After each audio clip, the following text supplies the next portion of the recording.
whenever Nyle is here, it's always about how do you not just change your fascia and the muscles, but also how does it trigger your brain of your how does it trigger your change in your brain? Like how does it make us perceive the world a little better and be less in pain and modify all this? So I figured I have to do this whole review of the study that just came out. I think this is literally, I'm talking about a week ago or maybe a little bit more.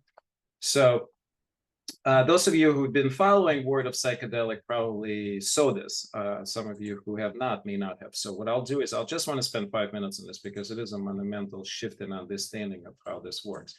So this was published in Nature, and it's titled Psilocybin Desynchronizes the Human Brain. What I'm going to actually try to do is I tried to download PDF, and now I have no idea where it's here. Okay, there we go. It's just a better, cleaner version of this. So full disclosure, I don't actually know this author, so I'm just reviewing this, and it's not I'm just reading, but you can see it's a huge team. So we know for a long time, right, that when somebody ingests or injects or takes in any psychedelic substance, there are profound changes in the brain that acutely occur, right? And then, I will talk about this in a second, but then the second key question as well, so the expectation is that all of those changes really quickly dissipate. So let's say you're taking mushrooms, since this is the study on the mushrooms, psilocybin is the active ingredient in magic mushrooms, or what we sometimes just say, psilocybin mushrooms or psilocybin containing mushrooms. And, the idea is that experience lasts for, I don't know, anywhere from 4 to maybe 6 hours, but beyond that, maybe in 8 to 10 hours, most of the effect is gone. But what's really fascinating is that no one ever documented when that happens. Well, what happens long-term with the brain imaging, like brain functional imaging? So this is what the study concentrated on. I will, of course, give link, and Janet will make sure that you get the link to this PDF if you want, or to the other link that's just in the Nature. And by the way, Nature is probably the top 3 or 4 journals that not just medical journals, right? This is it collects all of the data in important biology and human existence. And so this is a critically high quality journal. So patients, healthy patients, there were not a lot of them, and they were given high dose of psilocybin, so pure extract, and see it was given just once, or they were compared to methylphenidate, which is a stimulant, and it's quite well understood when you take methylphenidate what happens in your brain, like what lights up, so to speak, right? And so what happened is, if you read, like, this is a very complex language, and I'm going to have to translate it, but like if you read this portion over here, right, that describes kind of what actually happens, you see that there's a dramatic shift. There's like more than 3-fold sudden, profound changes in the functionality of the brain. Certain parts shut down, certain parts get activated. But probably most important reaction is this. There is a decoupling or desynchronizing of some of the parts of communication inside the brain. So think of it this way. Our brain constantly creates reality the way we perceive it, right? I mean, you may see a tree in front of you, but what you're actually seeing is your perception of that tree. Suddenly, what happens is when you take this substance, that connection dissipates.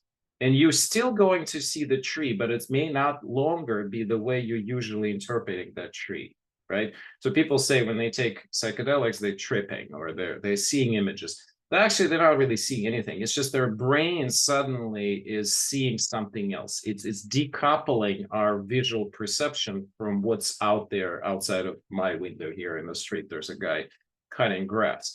So, if I take this psilocybin, I will decouple my processing from that guy, and I may see that guy turning into, I don't know, whatever.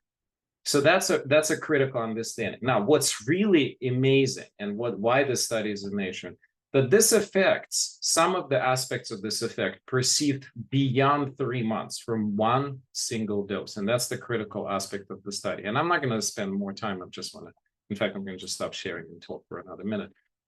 What this means is that one dose of psilocybin and your brain dramatically changes for long term, and it changes for better in a way that your perception of reality becomes more reality itself. That's what the basically study is showing. And this is the first study of this magnitude that actually proves that what we're observing clinically, one dose in people's depression gets better for many months, now supported by the imaging evidence, which I think that's why everybody's excited. It wouldn't be surprising to me that if this group will get some kind of special prize, or if this study will be featured as one of the most important studies of our year in terms of the psychiatry research. So I'm going to pause there. If anybody's interested, I will also put the links as I'm talking.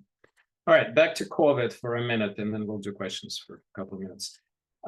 Well, not a surprise, the numbers continue to rise. I feel like it's everywhere suddenly. We have another practitioner who got sick in the practice. I have lots of patients coming down. Feels even milder. It almost feels like every week it gets a little bit milder.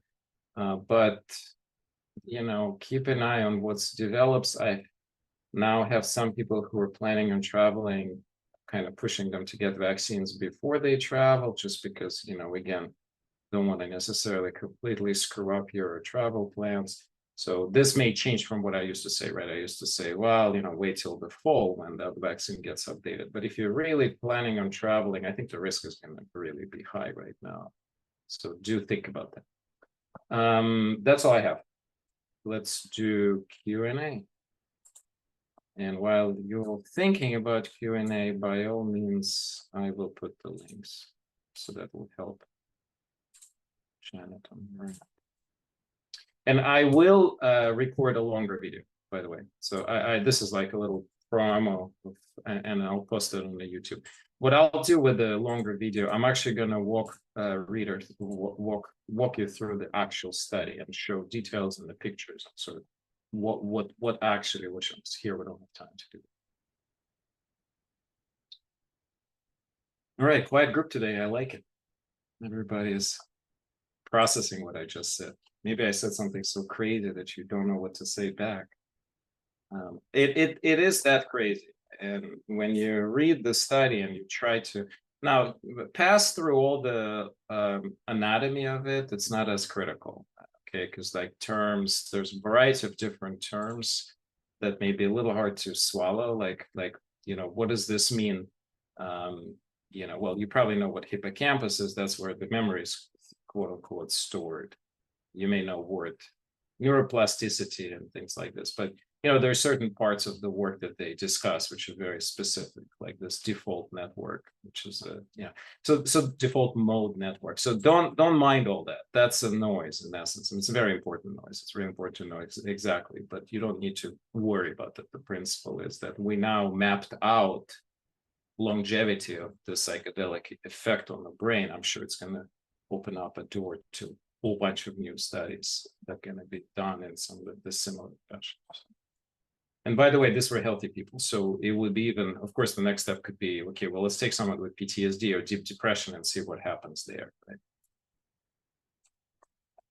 All right, so no questions, I guess. I have a question. Yeah.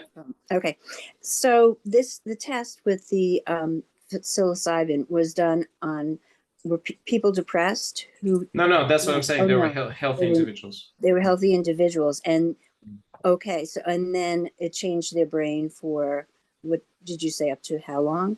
Well, I think they only, let me be certain so I don't lie to you. I think they only looked for about 3 months, so they didn't. Okay. But it's profound, because the effect itself is long gone, but you have a continuous anatomical change for months after.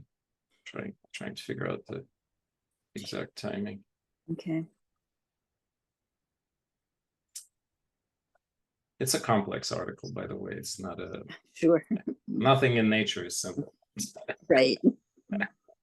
Well, yeah. So So they actually, it looks like they were looking at even longer periods. So both back for additional psilocybin dose at 6 to 12 months. And so they had imaging follow-up for up to 12 months in different periods. But the effect, I remember seeing somewhere that they said the effect lasted for at least 3 months. I remember that wording. So, you can carefully screen through the study and find exactly what the link. But to me, it doesn't matter to me whether it lasts for 3 or 6 months, just Right. because, it's essential that it lasts for more than a couple hours. Mm. And on the effects to the brain, then, did they test what they were? Were they positive results, or did people have a negative experience, or follow up with a negative happening? Well, so that's not how usually psychedelic research looked up on, right? So you Okay. don't look whether experience is positive or negative. That's a very relative term. In fact, I joke with a lot of my patients who end up taking something that the worse the experience, the more difficult the experience, the better healthcare improvement will be in the long run, right? Because if you're processing hard stuff internally, your chances are it means you're dealing with what you should be dealing, and you're not going away. The only rule in psychedelic assisted therapy is go towards the problem. Don't go away from what's given to you during the experience. And so if something very difficult and as you put it, negative given to you, that's not a reason not to have a profound positive experience after all. It's just in the moment it may feel devastating and hard, but then 3 months later you'll realize it was the most positive experience you may have had in a long time. So that's the value. The value is, no matter what the experience is, the long-term benefits are positive. Okay, so that even on a healthy person, then the long-term benefit would be, we don't know, positive? No, or exactly right. Oh, I it mean, is. Okay. that's the whole point of the study. So they're Right. basically saying in the long run, there is a beneficial anatomical changes on the brain. So, Oh, interesting. All right. Well, thank you. any COVID questions? I guess they don't have to be COVID. All right, we have another minute. I don't want to drop somebody who was going to ask something. Well, so Randall's asking, do psychedelics have any benefit for physical health? Yeah, there's been a lot of studies saying the answer is yes. So there's certain substances, for example, ketamine. In fact, those of you who've been following my work, I've been giving a talk at the FDA not far long ago, where basically they're asking this exact question. Now ketamine for depression has been FDA approved. What about chronic pain? Right? And we know that the deep psychedelic experience of ketamine often corresponds with profound decrease in pain scores, chronic pain particularly. And sometimes it lasts, sometimes it doesn't. There's so many unanswered questions, but it's at the point where even globally, not just researchers, but feds are looking at this topic and saying there is something to it. How do we go about all studying this deeper and all that? I guess that's the question. We're sort of early on in understanding of all of this and starting to create the links. So I think the studies like this that I just described are critically important, because they actually allowing us to say, okay, now we get a sense of what's happening. Because before, it's kind of hard to ask next questions if you don't have any sense on deeper neurological level of what is actually happening in the brain. Once you cross that bridge, I think your next follow-up questions are getting easier. There's getting a lot more of them, right? So it's like the more you know, the more you understand how little you know. It's that kind of principle. But nonetheless, I mean, it's a more important. Thanks for the question. All right, I guess everybody's really burned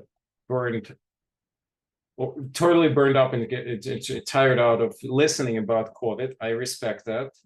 It's fine. It's fine. COVID is not done with us, but we're done with COVID, as they say, and it is what it is. But please be cautious before I give it to Nyle. And because numbers are going up, it's really not good time to sort of just completely relax. There's another one, really, I forgot to mention this. There's another really bad trend. People tend to communicate less when they get positive and isolate less. So there's this sort of trend that people they could go out and do things and not tell others that they're positive, because they're just like, whatever, I'm no longer infective, because CDC is now saying you don't need to isolate for more than a few days. And my opinion on that, but let's not talk about politics anymore today, right? But bottom line is, be more, actually continuously more cautious. So I'll stop that. And Linda's asking to me directly, but it's a great question for everybody, and I'll stop there. It's basically any ideas when the COVID vaccine with new variant flirt will be available. Expectations are early fall. So no, I don't expect it before mid-September. It's just like last year. That's their target date. So Nyle, thanks so much for being here. Take the Hi, show Anisha. away. Yeah. Did you know what I was going to be talking about today? No. No, I mean, Okay. I know what you usually Wait, talk, but I didn't know wait. what Well, you're yeah, going to be you're talking about. right. You're right on in terms of what I usually talk about. But let me see. I'm gonna see if I can share my screen here, and I'm then maybe gonna we. get Oh, myself off of the spotlight. There we go. It's okay. just you. And you're so one of the things I love about you is, you're very science minded, but you're also really intuitive. Let's see. It's not coming up here, so I'll just do it this way. Okay. Dun da da. Can you see this? Let me get it to. We're seeing the top portion of the file. Okay, yeah. My screen is being weird and I can't seem to get it to go to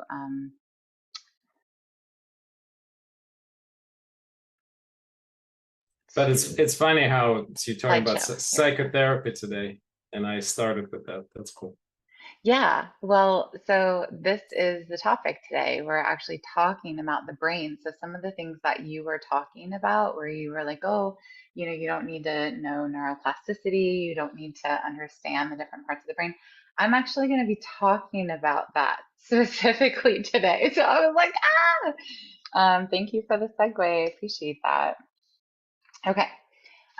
So my name is Nyle. Some of you may know me from past lectures. I do, as Misha said, I talk a lot about the mind-body connection, and I usually start with pain, and I really focus in on the body, like really learning to listen to the body.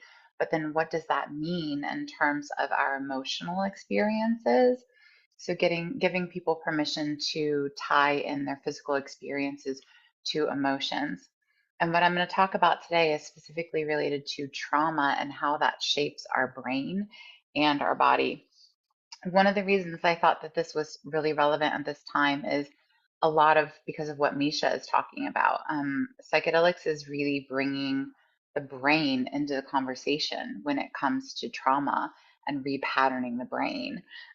We are in a psychedelic revolution in the healthcare system. In fact, I've been studying it for several years, and I just finished my somatic psychedelic facilitators training. So I've been using that with my clients and patients a lot more too. And then when you tie in the somatics piece, somatics is a booming field. That kind of started a little earlier on in 2020. You started hearing more about polyvagal theory, somatic experiencing, all of that. So I'll touch in on that a little bit more later. But the bottom line is what you're seeing right now is why somatics, why psychedelics, people are really wanting to get to the root of their pain. They're wanting to really understand what's causing their pain, and they're done with living in states of dysfunction. I mean, we are in a place right now where people are really looking at breaking generational trauma loops, and you definitely see that systemically in what's occurring in politics right now. So with that said, let's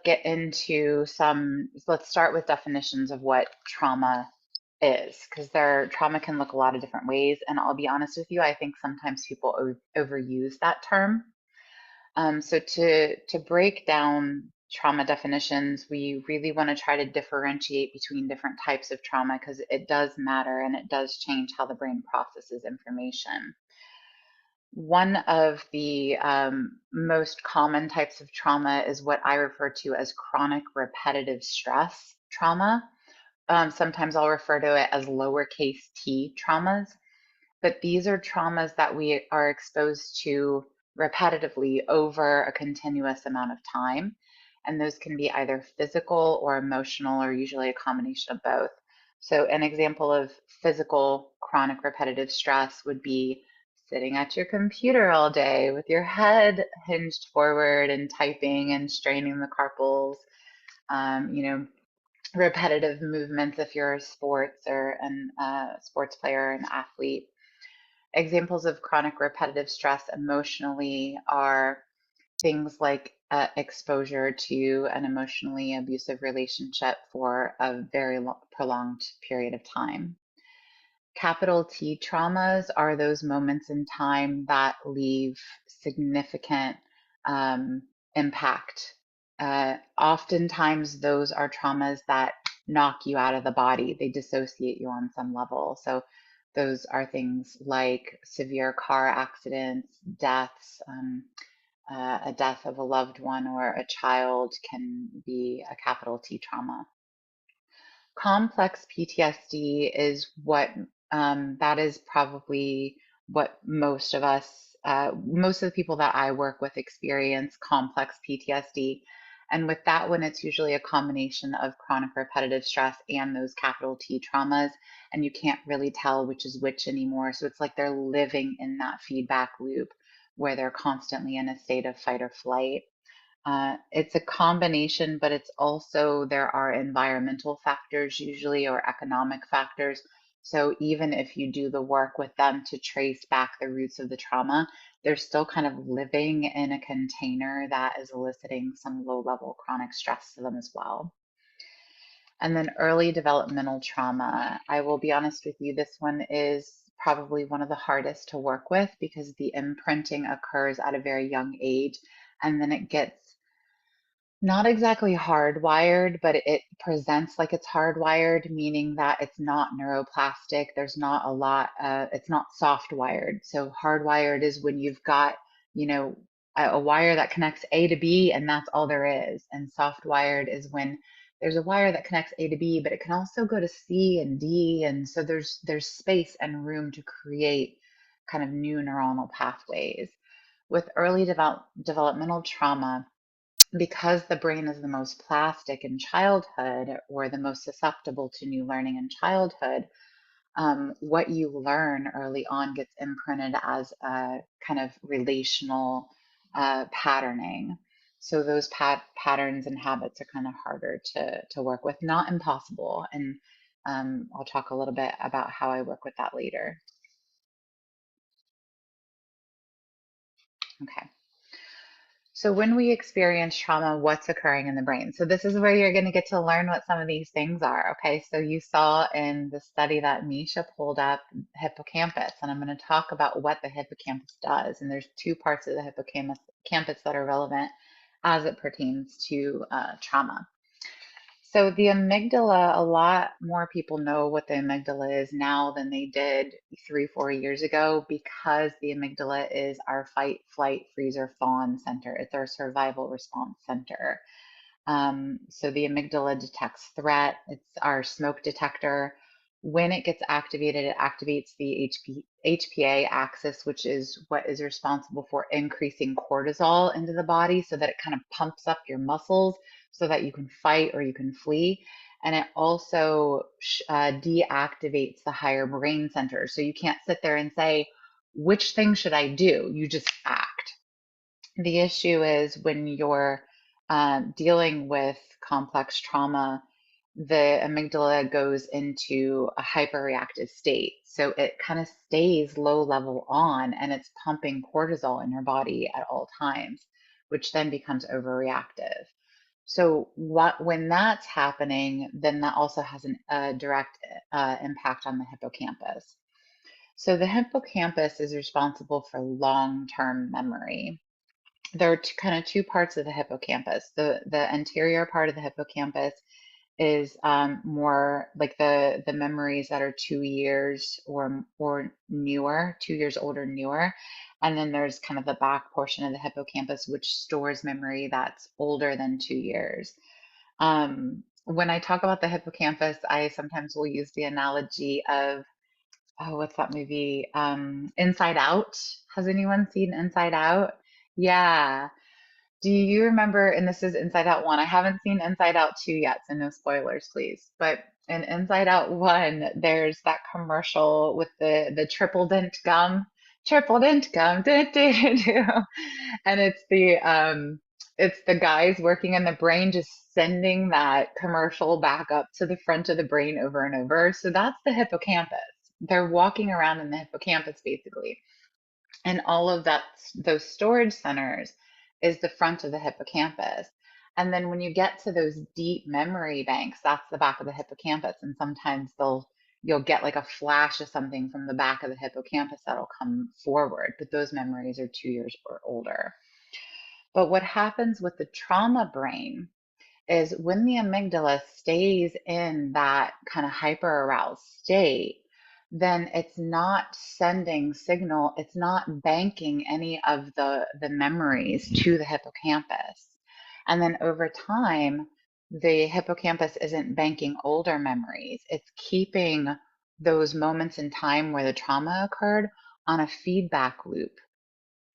So it's basically replaying in the hippocampus those moments in time that were really critical on a feedback loop as if they're still occurring, right? And then what happens physiologically to the actual hippocampus, the actual tissue of the brain, is the back part of the brain will start to atrophy because it's not storing and banking old memories and then bringing them back up to the front. It's basically not creating those neuronal connections and being used the way it needs to be used. It's frozen, basically. And then over time, atrophy occurs. So that's why that study to me was honestly so exciting. And we don't have to get into it right now, but I'm really excited to see your longer presentation about it because I think that that creates ripe opportunity for new neuronal connections and feedback loops to occur in those first 3 months because of neuroplasticity, which I'm going to talk about a little bit later. So that's the kind of deep brain part. And then you have more like cortical areas, like higher brain centers, which is the insula, the cingulate cortex, and the prefrontal cortex. The cingulate cortex is the insula is responsible for interoception.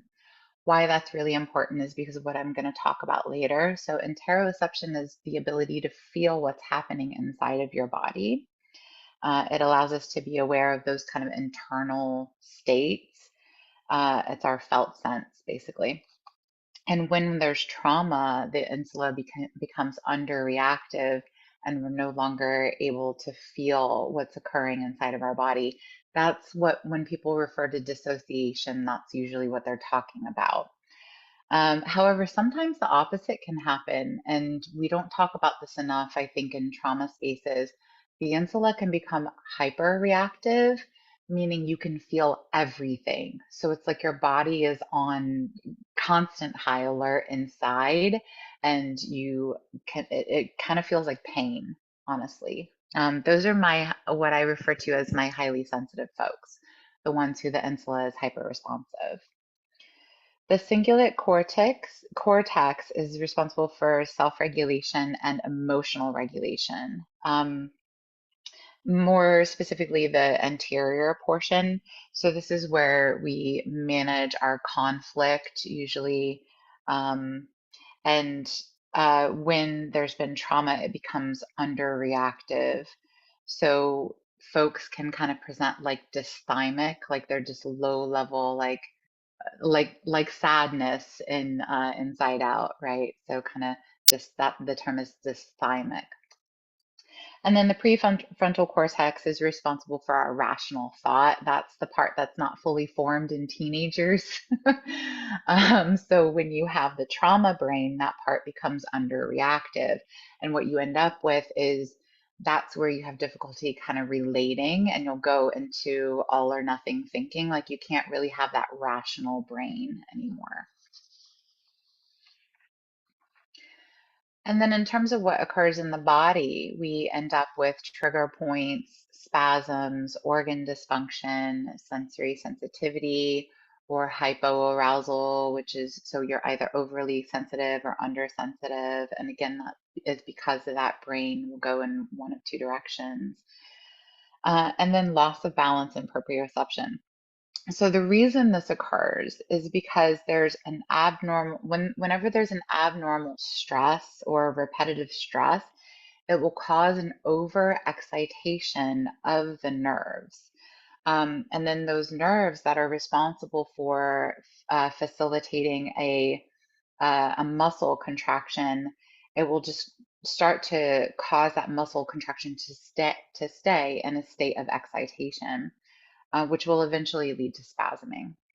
So this often occurs at the spinal column, and that's important because we're going to work with the spinal column and the mind-body part today. I'm so excited you guys gave me the whole time. Thank you. And then that will have an effect on the periphery. But it's important to talk about what occurs in the body because a lot of this is happening unconsciously, right? The Golgi tendon bodies, which are receptors, the muscle bellies and the organs, those things are responding to the nervous system on an unconscious level, creating that sympathetic parasympathetic nervous response or that kind of reflex feedback loop. So when there's chronic repetitive stress, those things are getting activated as well.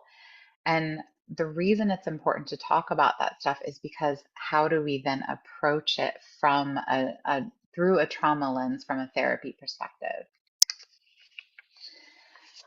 So this kind of brings us to which end, right? Which end is up? Do we start with the brain or do we start with the body? I'm going to talk about two different approaches that are commonly used in the field in the mental health field, and that's the top-down approach and then the bottom-up approach. A top-down approach works with those higher brain centers, the prefrontal cortex, the cingulate cortex, and a little bit of the hippocampus with memory as well. So if you remember, those were the places that were responsible for rational thought, for relational interactions, for emotional regulation. Whereas the bottom-up approaches tend to address what we refer to as the reptilian brain. And those are the fight, flight, freeze, or fawn centers, the deeper brain banks of the hippocampus, and the insula, which is the part that gives you that felt sense that allows you to feel for interoception. Please remember that word. I want you to take that word with you today. So examples of top-down models that you may have seen are things like focused meditation, which we often do in the mindfulness experience in the mind-body section. So that's working with those higher brain centers. Talk therapy, traditional psychotherapy. And then some of these other ones, people will argue that they're bottom up or integrative. I'll talk about why I'm putting them in the top down in a moment. But these are things like EMDR. Has anybody here done EMDR before? Yeah, it's starting to get a lot more popular. NDIT, which stands for Neural Desensitization Integration Therapy. That's something I'm trained in, and I'm actually sharing a lot of the tools from my NDIT training in today's PowerPoints. Somatic experiencing, which is created by Peter Levine. I have no training in this nor any desire, but I absolutely love Peter Levine. I consider him a mentor of mine. And then polyvagal theory, which is created by Stephen Porges. So these are the models that you typically use when you're looking when you're looking to work with the mind or change a behavior that's like dominating a dysfunctional pattern. The issue with these models is that they often don't go deep enough, in my opinion. They can use the mind to go into the body, but the psyche has all sorts of tricks to keep you at the surface of that unconsciously stored trauma because it wants to keep you functional. So thank you, body. You're doing a great job. But then often when some of these models do eventually start to get into the deeper layers, because with repetition, you can go deeper. With EMDR, over time, you can start to get deeper. That's what we refer to as titration. So you're titrating in. But another issue that I often see with this is when we start to go more deeply into those buried emotions and the buried trauma, and it does start to come up, the body will start to go into a thawing process. And then the nervous system will get flooded very quickly. That's when you'll start to notice that you might feel kind of shaky or your mind will go blank. That's usually a sign that you're tapping into a bigger, deeply seated issue. But then that creates an activation response. The last three models on my screen here, the NDIT, NDIT, somatic experiencing and polyvagal theory, they do consider the central nervous system response to trauma, and they do use tools for regulation. Whereas bottom-up models, those are the ones that are working with the body first. So when somebody is saying, I am in physical pain, I am feeling organ dysfunction, my body is falling apart, you'll often use one of these models first. These are things like neuromuscular reeducation, myofascial release, neuromeningeal manipulation.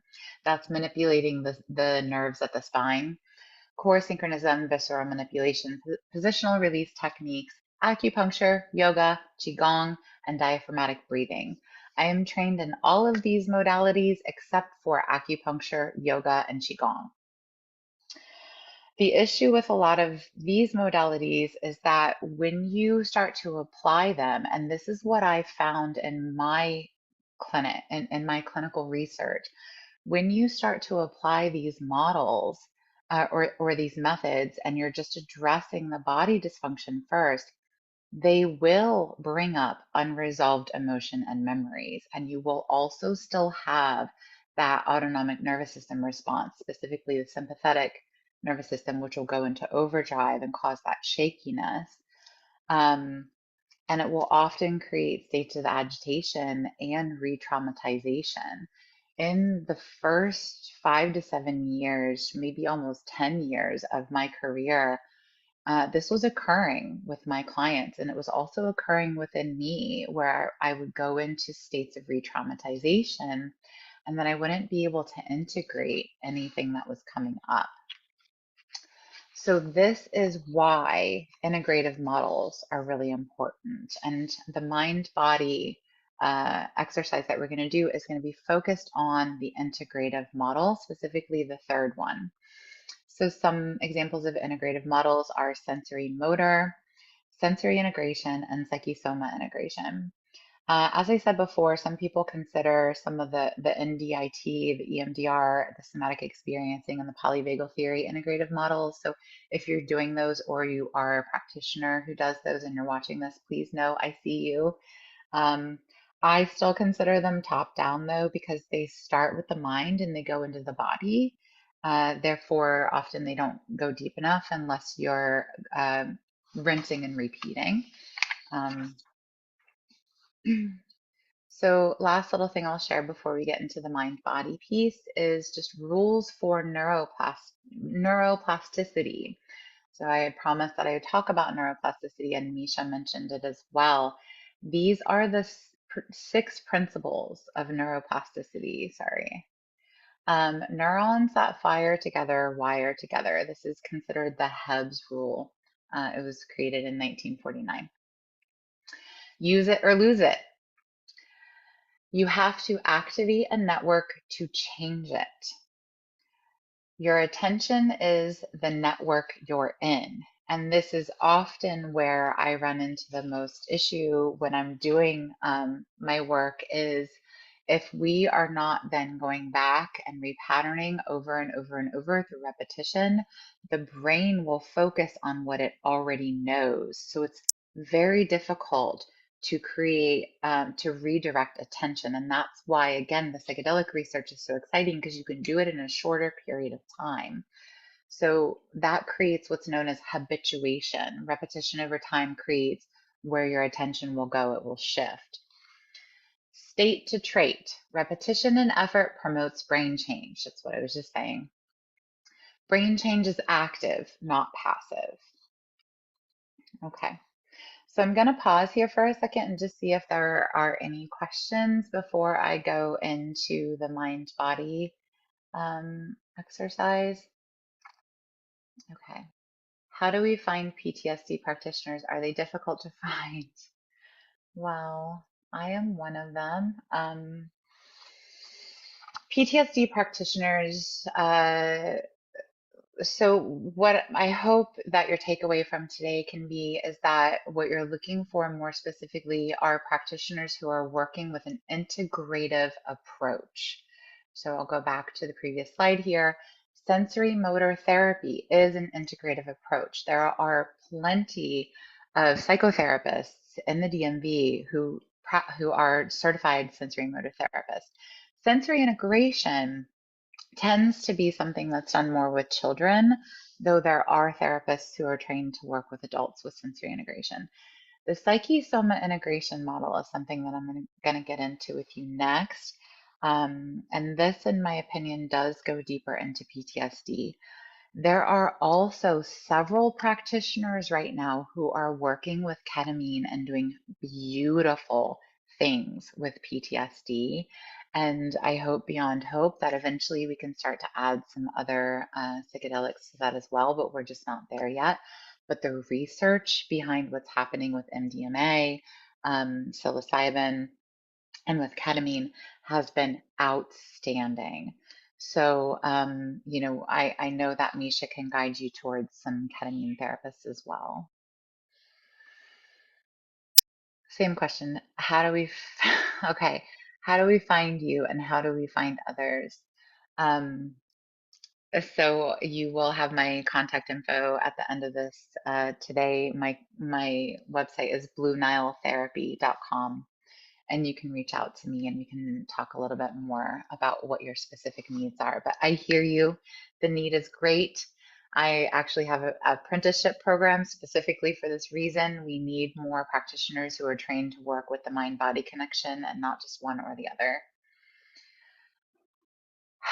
So if we can all just kind of settle into our space for a moment, we're going to transition together and I am going to share with you a practice that is from the Psyche-Soma integration model.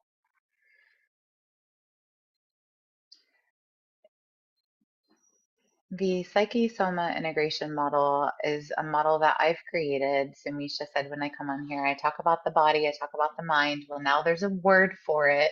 It's called the Psyche-Soma integration model. And in this model, we use what I refer to as the four quadrants to address both the body and the mind. With this model, we are starting with the body, getting into the what we consider to be important in the body. And that's what makes this model so unique is that, I think my screen just stopped share. That's what makes this model so unique is that we are leading with the body and creating what I refer to as a sacred, safe, secure container for the body to express itself first. Then we begin to use methods for integration to start to build those new neuronal connections. So first we assess what's important in the body today. And we're going to do this together as a group. And if you feel frustrated around finding a place like that, this is an art and it takes a long time. And it is something that I work with my clients to do over an extended period of time. But basically what you're doing is you're toning your interoception, your ability to feel what's happening inside of your body and assess for an important place. Once we find that place, we then connect to that place using slow sustained pressure. And today we're going to use our mind to start to go into that place in the body and connect with it in a loving, secure, slow way. Once we feel that connection, then we might start to get some information, what is commonly referred to as a release, or that could be an emotional release, it could be a physical release. We allow that to come up. We breathe through it and allow it to come forward. When it does, we explore what feels different afterwards. So we don't spend all our time focusing and trying to process what we experienced. We explore the changes on the other side, and that's what creates integration. I will also say, I meant to say this at the top of my talk, integration, if you are not integrating your experiences from your psychedelic experience, or when you have these big aha moments, your body will revert back to what it knows. So integration is hugely important if you're working with a psychedelic therapist. Okay, you got to process that through that stuff because the brain needs to be able to make sense of it in order to create new neuronal connections for the reasons I mentioned. And then finally, I teach my clients how to sustain those changes over time through habituation. So why do we use this model? Why an integrative model? Because there's no separation. And I could go on and on about this, but I'm sensing from the questions that y'all get it. So let's get into the mind-body practice around this now, shall we? I'm going to stop share. I'm assuming that's why the share got stopped, because you're like, Nyle, you need to do the mind-body part. Thanks, Janet. So for this part, I'm going to ask you to stand if you could, because I think it is good to be away from the screen and be hearing my words, but focusing on your own sensations. If your body is not resourced enough to stand today, then please feel free to stay seated. But wherever you're at, I'll meet you where you are. So I'm going to stand.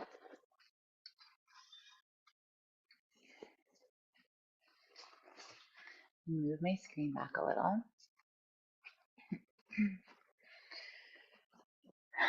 And as you're standing or adjusting in your seat, I'm going to give you a little cue that's going to help you to come into what I refer to as your divine line, which is just basically your center self. So as you're either standing or sitting, I'm going to invite you to take a slow breath in, raise your eyebrows up, a slow breath out, relax your eyebrows down, and then begin to retract your chin back a little as if you're giving yourself a double chin to open through the back of your head. Then pinch your shoulder blades together as if you're holding a pencil between your shoulder blades, palms facing out, full open receiving mode. This opens through your chest. This should be easy, so don't exaggerate the movements. Just try to make it a little easy, staying with your breath, dropping your breath down into your belly. And then slowly begin to tuck your pelvis under, a soft bend in your hips, a soft bend in your knees, shifting your weight back up over your heels. Bring one hand on your pelvic belly. As you breathe in, feel your belly rise. And as you breathe out, feel your belly fall. Begin to bring your awareness to the top of your head and envision the top of your head opening like a flower blooming. Feel your spine beginning to elongate all the way down to your tailbone as your feet soften on the floor. If you're sitting, feel your weight over your pelvic floor, tracing a line all the way up your spine to the top of your head. From this place, we're just going to start to create an invitation for all parts of you to come forward. Parts from your past, your present, and your future self. Feel if any part of your body begins to tense up in response to that, and breathe into that place, taking another slow in breath. Coming back to that intention, we call in all parts of ourselves, past, present, and future, who wish to receive healing today. Notice what your breath is doing. Now from here, we're really going to anchor in that intention by calling into four directions. What this looks like is we're going to raise our arms up. As we do, we're just going to call in any parts that wish to come forward in this direction, breathing in. And as we breathe out, our hands are going to scan down our bodies as if we're creating an invitation for all those parts to fall into your physical self. Feel for the tight places, breathe into those places. Then if you're standing, do a quarter turn facing a new direction. So just a quarter turn. Feel the newness of this new direction and then begin again. Breathing in, arms come up.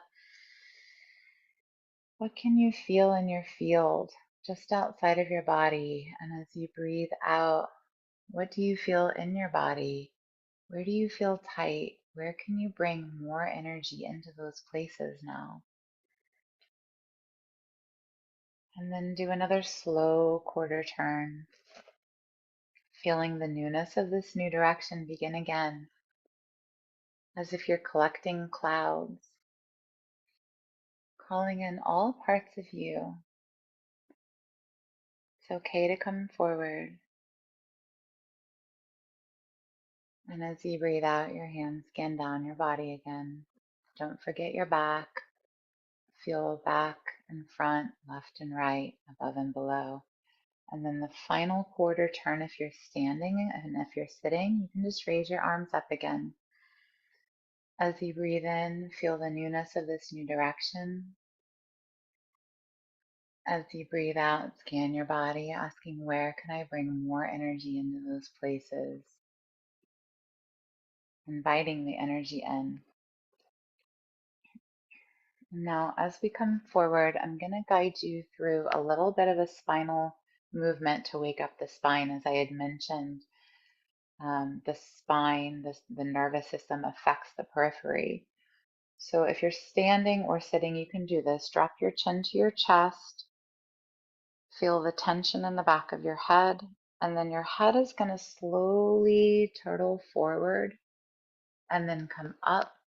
I want you to keep this really slow and easy and just focus on what you're feeling. And then your head is going to come back, but not too far, just to midline. And then you're going to reset back to the beginning. Now we're going to do this again, but this time drop your chin to your chest and round forward until you feel it pull down between the shoulder blades. And then your head will turtle forward and up again.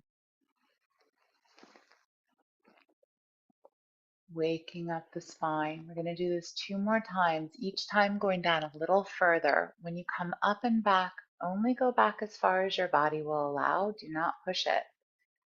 On the 3rd round, your chin comes to your chest. You round forward. Notice how slow I'm going.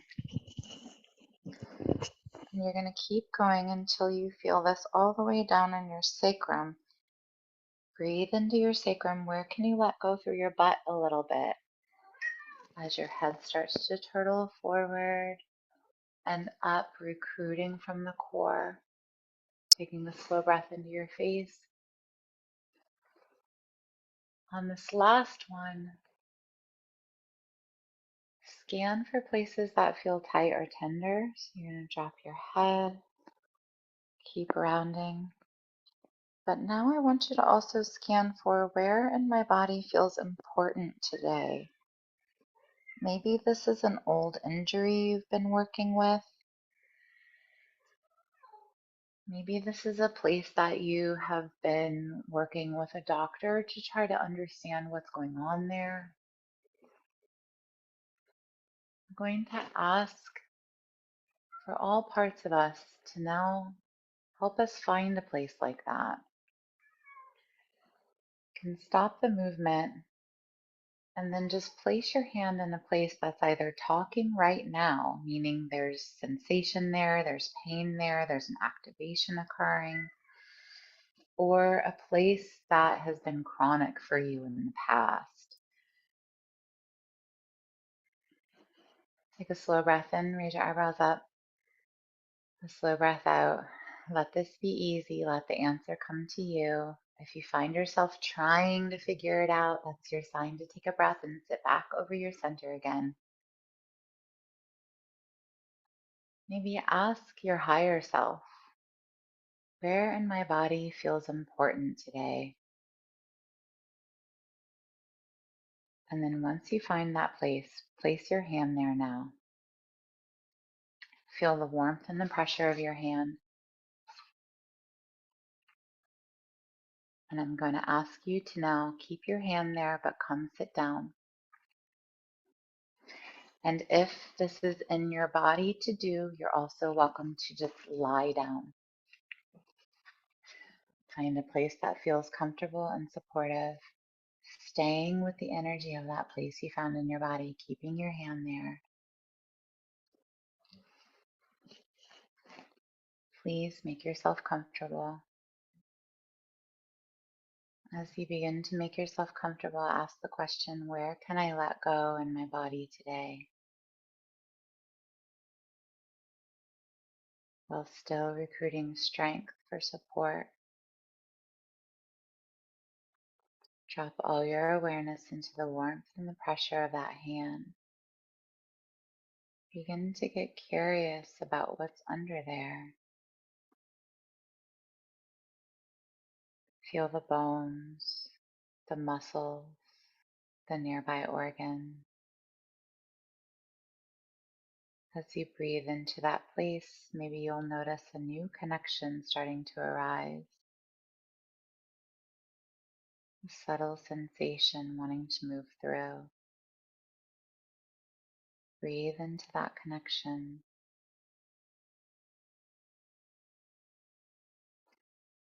And let it pass through.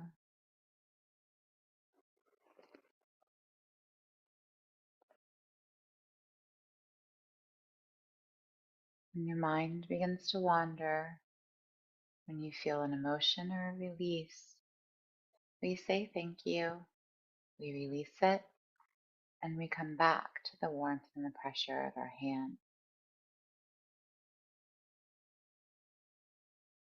Get very curious about what's in there and just start to explore a little bit of movement.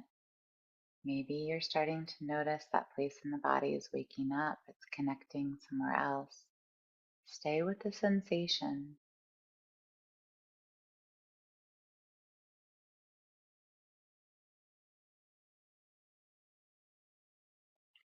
And begin to expand your awareness back beyond your hand, back into the room.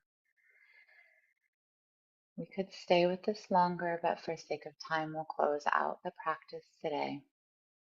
Bring your hands together in gratitude. We say thank you to those parts of us who chose to come forward to receive healing in this moment.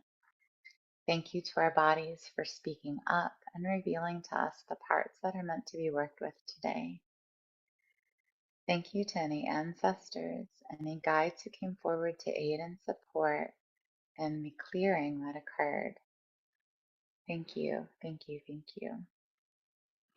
And typically we would spend time processing what was coming up for you and feeling the changes on the other side. But my invitation to you now is to take a moment to write down anything that came up, the part of the body, any thoughts, any emotions, any sensations, physical sensations in the body. That's information.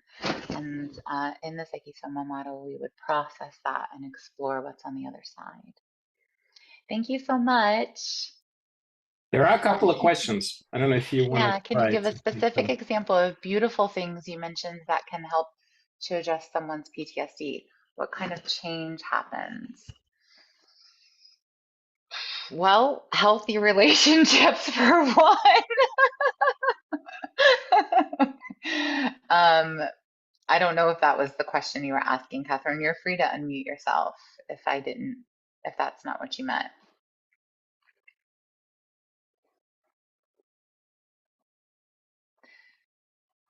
And otherwise, I'll go to question 2. As a long COVID patient and a survivor of capital T trauma, this is very interesting. I never expected to find this topic opened here. Aw, you're so welcome.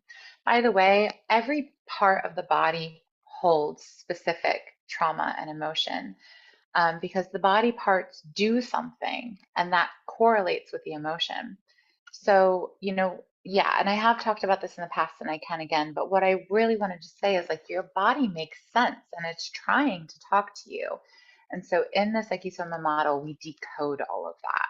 But really the art is finding those places in the first place because they don't want to show you at first. They're busy. They're busy working. Beauty in nature helps me release. Yeah.